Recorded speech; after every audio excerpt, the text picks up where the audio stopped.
Some interesting things I picked up from that experience that made me think and was acts as a reminder that this is something that we need to be doing in all businesses. We only get one chance at making a first impression. I know I say this all the time, but we only get one chance at making a first impression. People notice these little things more than a big blast, you know. It's the attention to detail continuously being repeated that just says that they've thought about the client, they're focused on the client, they want the client to have an amazing experience.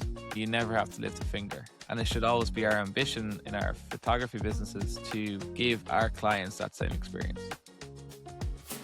Hey, and welcome to the Difference Maker Revolution podcast. And we've lost Janine from last week, but you've gained me. And of course, we have the ever-present Steve and Jonathan with us. And we're going to talk about 5-star experiences. Because one thing that's really, really, really important is that we look outside our own industry and in our daily interactions with other businesses that we can learn from them as to what to do really, really good and see can we adapt that into our business. We can also identify indeed not quite a 5-star experience and how we can learn from that and evaluate our business against a bad experience. So, Jonathan, you've been on the lash, my man. What does that mean? On the lash. You're speaking Irish. It's like partying, basically. Lots of partying. A partying. Okay. I was at what we call stag party in Ireland and the UK, Buckstern in Australia, and a bachelor party in America recently. And it was in Quinta do Lago in Portugal. So it was at the Conrad Hotel, which is a 5-star hotel. And yeah, there were just some interesting things I picked up from that experience having arrived at the hotel that made me think and acts as a reminder that this is something that we need to be doing in all businesses. And, Steve has talked about this before on podcasts that in a 5-6-star hotel, you never have to lift a finger. And it should always be our ambition in our photography businesses to give our clients that same experience. So what did they do? What blew you away, Jono? What was most noticeable? So I think getting the taxi from the airport to the hotel doors, what was incredible straight away was that the minute the taxi pulled up to the front door, there were 2 people waiting at the front door for guests to arrive. And that person waiting at the front door, that first person, once I got out of the taxi and the taxi guy opened the boot, or the trunk, as they say in America, I was not allowed to touch my bags. And that person who worked for the hotel basically was straight up, super quick. He took my bags. I offered to take them because I had like 3 bags in a set of golf clubs. So there was a lot of bags. And he's like, no, no, no, no, I'm bringing your bags for you. How much beauty equipment do you need, Jono? A whole case for beauty. Yeah, so exactly. So I was not allowed to touch my own luggage. He brought it inside the hotel, escorted me inside the hotel, and guided me to the check-in desks. He asked what my name was. He actually asked my surname, and we got up to the kind of check-in area, and there's another guy sitting there. His name was Diogo. And he said, Mr. Ryle, this is Diogo. He'll be looking after your check-in. Please have a seat. So there were 2 seats there at the check-in desk. And Diogo behind the desk said, you're very welcome. Can I get you anything like a fresh bottle of water or, lemonade or juice or whatever? Please have a seat. We'll get you checked in. You're very welcome, Mr. Ryle. So yeah, it was interesting. Awesome. So we need to relate that to photography now, our photography businesses. Yes. So you take that, Steve, and translate it. Or Ronan, you can jump in at any time too. It kind of reminded me of a couple of photography experiences I booked myself and my children in for. We booked a family. One was a family session, and another one was a headshot. Hate that word.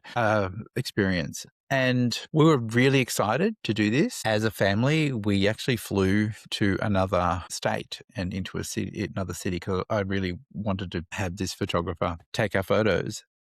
And we got there probably 5 minutes early and he wasn't ready. Nobody answered the door and we were 5 minutes early, but that's so it was fine. It took about 10, 15 minutes, 10 minutes, I think, maybe, for someone to come to the door.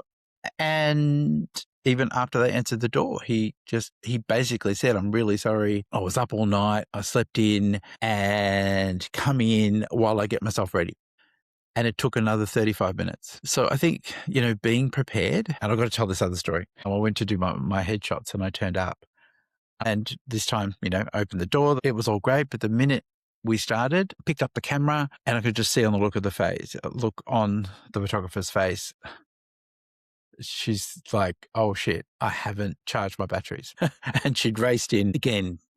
We need to be ready. We need to welcome our clients. We need to be there. And it's just simple things that make a massive difference. You need to get in, be early, test your equipment and be ready. And Steve, were you tempted to say, okay, this is obviously not a good day for you guys. We'll see you again and leave? Do you know what went through my mind at that moment was, I've chosen the wrong person and I'm probably not going to like these photos. And we only get one chance at making a first impression. I know I say this all the time, but we only get one chance at making a first impression. And it put a downer, I suppose, on the start of it, put doubt in my mind. It felt disorganized. I was looking at the whole experience through a filter of disorganization. And so what you look for is what you find. And it's me. It was my fault because I'd put myself in that mindset. But then I started looking for all the things that could potentially go wrong. The photos were okay, but that experience didn't live up to a 5-star experience. So it made me prejudge, I think, or I allowed myself to prejudge. So I know a lot of photographers talk about a luxury experience, right? And I'm sure those photographers may have said, we do luxury packages and luxury experiences, which we're talking about. We're using the hotel analogy now of 5-star instead, because we don't like this idea of luxury experiences that aren't luxury. So Jonathan, tell us about then. So Diego gets you checked in, right? Did the 5-star experience continue then at the next stage? Yeah, so basically after that, what happened was there's kind of so the hotel has a couple of swimming pools, tennis court, kind of area and stuff. And then there's parts of the area that are different. They're not owned by the hotel, but they're kind of, close by to the hotel. So basically he asked, was this my first time here? And I said, yes, it was. And he took out a map. So they have a map printed up of where everything in the hotel is, how to get there, and also kind of the surrounding area that's walkable, that's close by to the hotel too. So he hands me this map and I asked him, where's a good place to get lunch? Because it was at 11:30 when I arrived, maybe. And he said, well, if you like this food, you can go to, it's a 5-minute walk up here. You can go there. Or we also have the option here in the hotel of the bar. Food starts at 12 there. But you're welcome to go in and have a cup of coffee while you wait. Because the room check-in was 3 o'clock. So that was great. So got up. They took my bags away. I went to the hotel bar and they were straight up. What would you like? Americano, please. Thank you. Perfect. Always checking in. They were really, really attentive. There weren't many people in the bar at this time during the day, but they were always kind of watching. I could see because I was looking at them. They were behind the bar. There was 2 of them and they were kind of always checking, watching, making eye contact, make sure that everyone was okay and looked after.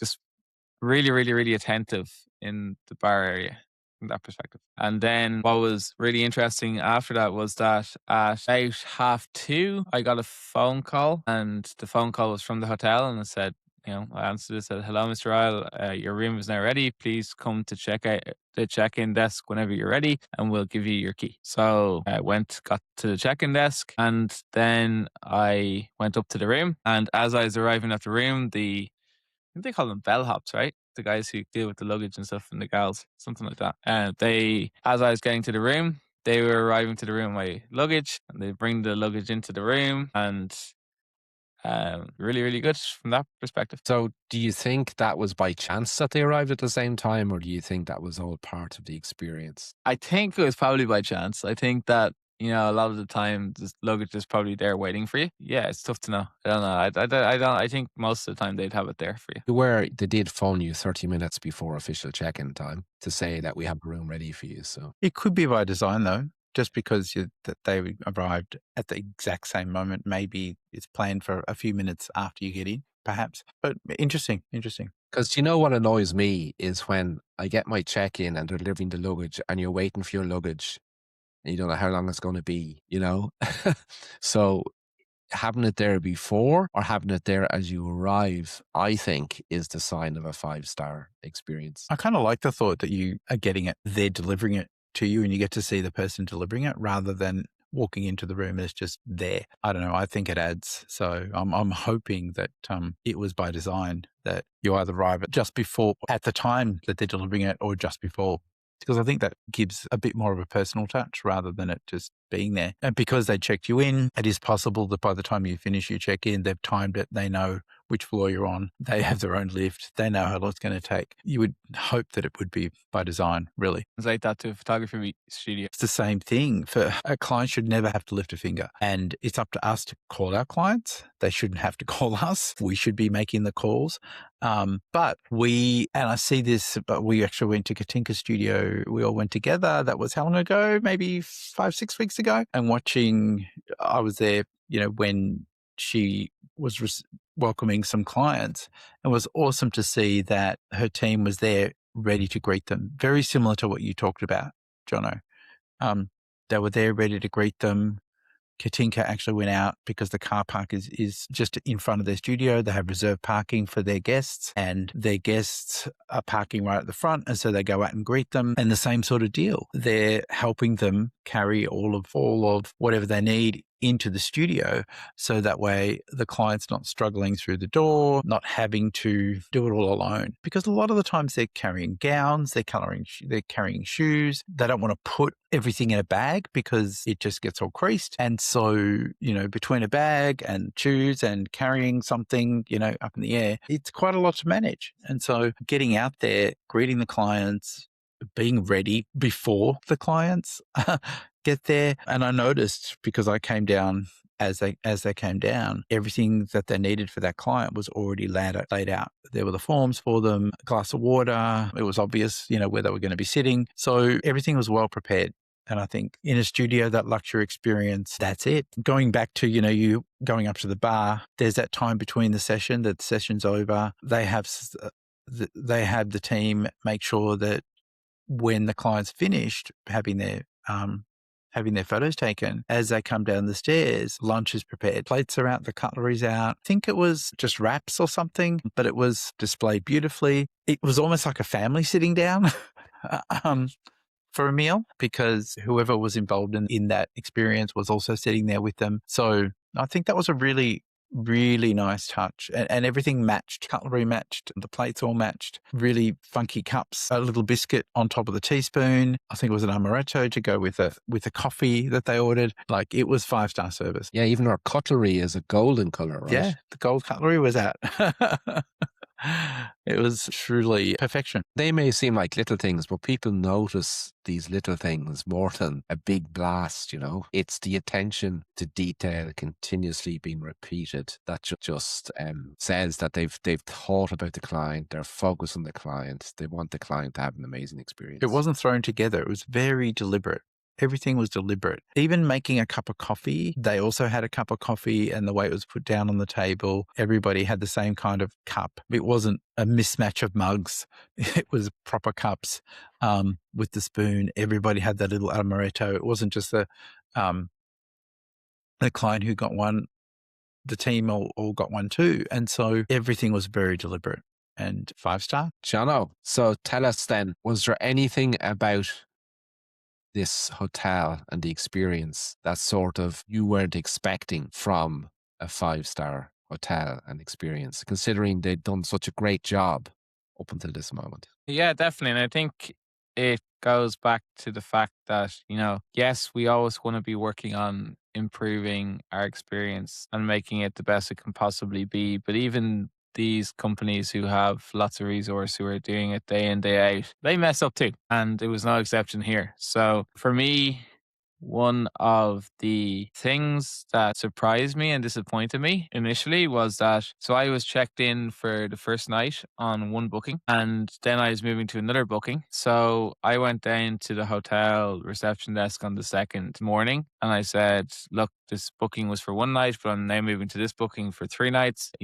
Just it probably makes more sense for you, same room type, to just keep me in the same room, right? And they were like, "No, we can't do that." I was like, "Oh, okay." So they were like, "So do I need to like check out and check back in again?" They're like, "Yeah, just tell us your room number." They got my name, got my room number, and said, "You can leave your luggage there, have it packed up by 12, and we'll move it to your new room for you." So that was fine. But then just the hassle of having to wait and not be able to access a room for until 3 o'clock again that day was just an inconvenience. However, I will say this I was only meant to stay in a single room for 2 nights, and then I was supposed to move in with a friend for the last night. And I did. There was an instance where not everyone could show up for different reasons. So I ended up having a single room for the full trip. And I got a text on the final morning from the hotel, signed off by the person at the desk to say, dear Mr. Ryle, you can stay in this room for the night. You just make sure you pop by reception and we'll annulize your keys or something. Anyway, they used some word and basically to make sure my keys worked. So they kind of made up for that in that experience. But if they had just done that from the start, that inconsistency kind of frustrated me a bit. That would have been fantastic. The other thing, and this kind of goes more to culture, I think, because in Portugal, the Portuguese culture, they're known for being a bit laid back and a bit kind of relaxed and a bit slow. So there was an instance where we were sitting at the restaurant and we just finished playing paddle. We were getting ready to go for golf. We didn't have that much time and there was like 20 of us, but we were all coming in dribs and drabs. But anyway, there's the first 12 of us sat down for lunch and like we just had to keep pushing the staff to like move their butts and say like, can we please order food? And then it took an hour and 15 minutes after we'd ordered food for it to arrive. And that was consistent across everywhere we went in Portugal to every restaurant. So it wasn't just this hotel. But, if I'm thinking 5-star hotel, I'm thinking, right, service has got to be top notch. And like I'd say if the Americans are there, because the Americans are known for having exceptional service simply because of how their pay works. They rely on tips. So their service has to be world class. And my friend, he's Irish, but he's living in Denver, Colorado now. He flew in for the event and he said, like, God, the service here is terrible compared to the States. So that is one lesson that I would like to see them try and work on and help to train their staff on improving their service in the restaurant. So, Steve, an interesting point there around Johnson has alluded to incentivization of money might help keep even motivated staff more motivated to deliver for the client. What are your thoughts on that in the photography industry?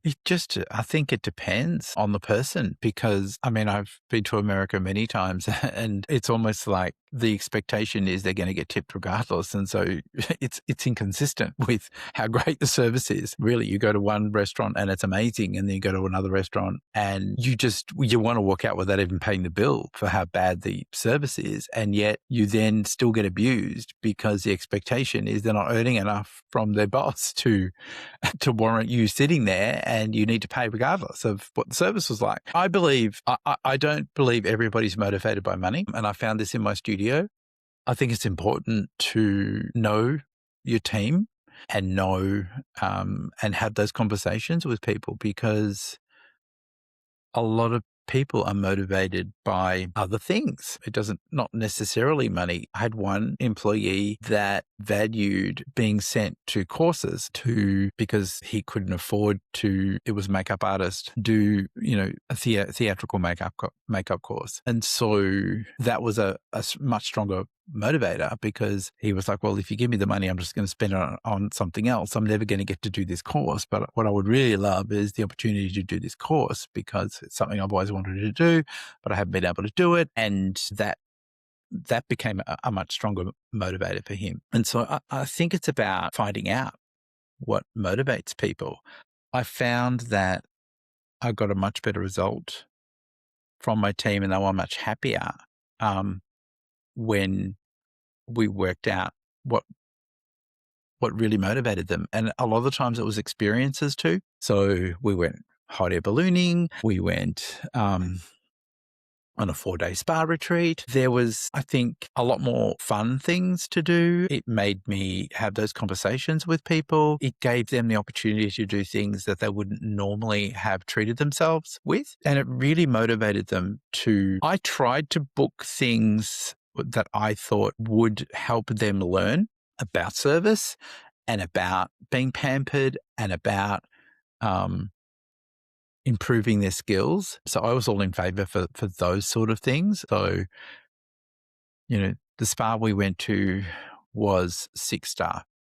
Like, it was just amazing from the moment you arrived, even saw the gates to come in. It was a retreat. And I think they learned so much from that experience of how they were treated, all the little things, and how those little things make a difference. And so their reward leveraged into them learning more by default, but it gave them an experience that they would never have treated themselves for themselves. So I think rewarding people is really important, but you have to know how people want to be rewarded. And not everybody can have what they want, but if we win every month, then we can rotate it, if that makes sense. And sometimes, one person might get one thing and the other person may not get something else, completely different month. So, but if it was a group sort of thing, then, we all had to sort of come to some sort of consensus as to what was happening. So, Jono, if I want to learn more about how I turn my business into a 5-star business, what should I do? I thought you were going to ask about learning how I can win more. So yes, how you can turn your business into a 5-star business and win at the same time for both you and your clients. All you need to do is click the link below and apply to join the Inner Circle, where inside the Inner Circle, not only do you get access to the incredible training, the incredible community, accountability, access to the mentor team, access to other members, but you also get access to your next best employee, KCB. And like we've been mentioning on the podcast, KCB is next level. She's unbelievable. As I've been saying, imagine taking like this big, huge brain sucker. That's kind of what we did. And we put it on Ronan and Steve and Janine and Jono, and Steve's hair's gone as a result. And we went... and we took all that knowledge and we made some AI voodoo to create the best employee you will ever need in your business. She will help you to implement, to get SH1T done, to get you results. And that is what she is designed to do, such as creating your blog posts, creating your email newsletters, creating your social media posts, creating your Facebook ad copy, your website copy, creating ideal client avatars. And the best part is she will write your blog posts, your social media posts, your emails, your copy to your specific avatars and following the frameworks of the entire Difference Maker Revolution team. So all you need to do is click the link below, apply to join, and we'll be in touch about whether we can help you. Click the link, everyone. Thank you. See you on the inside.